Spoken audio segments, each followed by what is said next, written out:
Hello बच्चों, let's read out the question.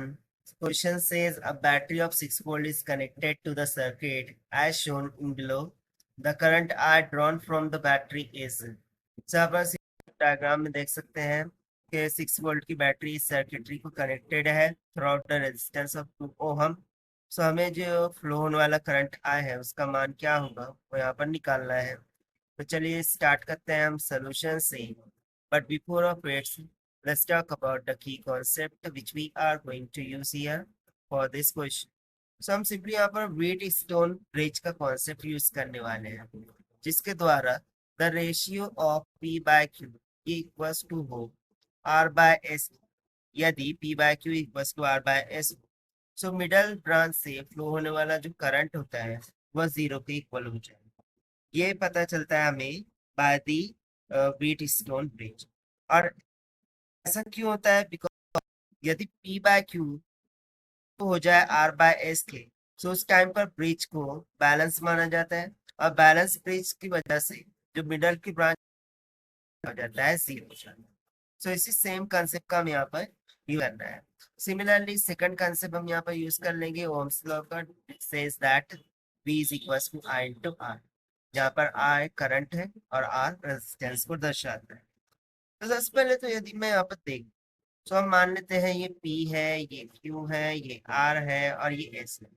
तो यदि मैं रेशियो निकालूं यहाँ पर P by Q equals to R by S का, तो ये कुछ निकल के आ जाएगा 3/6 इक्वल्स टू 3/6, यानी कि 1/2 1/2। इट विल कम्स आउट 1/2 1/2, यानी कि रेशियो इक्वल है। सो रेशियो इक्वल है, दैट मीन्स टू से ब्रिज इज बैलेंस्ड।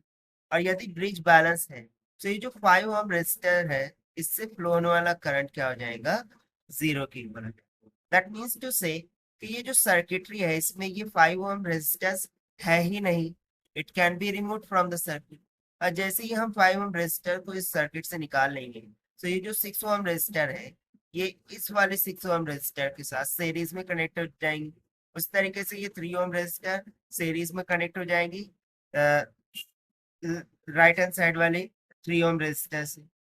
सो इनका जो कॉम्बिनेशन है वो हम यहाँ पर निकाल लेंगे। तो सबसे पहले मैं मान लेता हूँ कि जो ऊपर वाली ब्रांच है इसका इक्विवेलेंट रेजिस्टेंस R1 है और ये नीचे वाली ब्रांच का इक्विवेलेंट रेजिस्टेंस R2 है।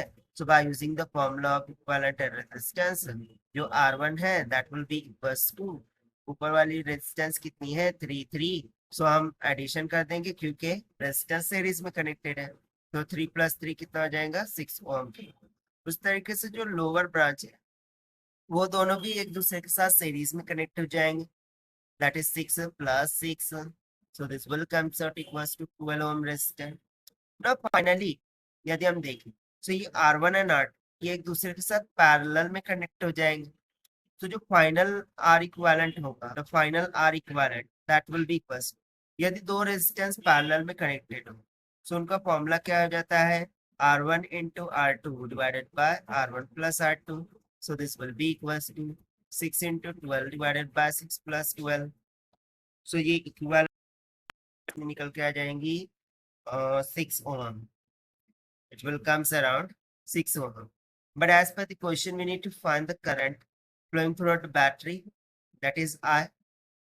बट अभी भी हमारे पास टोटल रेजिस्टेंस निकल के नहीं आई है क्योंकि यहाँ पर ये जो निकल के आया, sorry this won't come 6 ohm, let me just correct this. So हो जाएगा 6 plus into 12/18। So 6 3 is 18, 3 4 is 12, यानी कि ये 4 ओम के इक्वल निकल के आएंगे। Okay, it will comes about 4 ohm. And now finally this 4 ohm resistance is going to be connected in series with 2 ohm resistance। So finally जो R equivalent resistance हो, this will comes near about 4 ohm resistor plus 2 ohm, that will becomes about 6 ohm resistor। Now as per the question, we need to find the current flowing throughout the battery, that can be calculated by using Ohm's law। I is equals to V divided by the R equivalent। So this will be equals to, voltage हमें दे रखा था 6 volt divide by equivalent resistance 6 ओम। यहाँ से current का मान simply निकल के आ जाएगा 1 एम्पियर की। and therefore this is going to be the answer of this question, जो कि हमने solve किया by using the formula of Ohm's law and weight is beyond reaching constants. So this is the required solution. I hope you understood well. Best of luck. Thank you.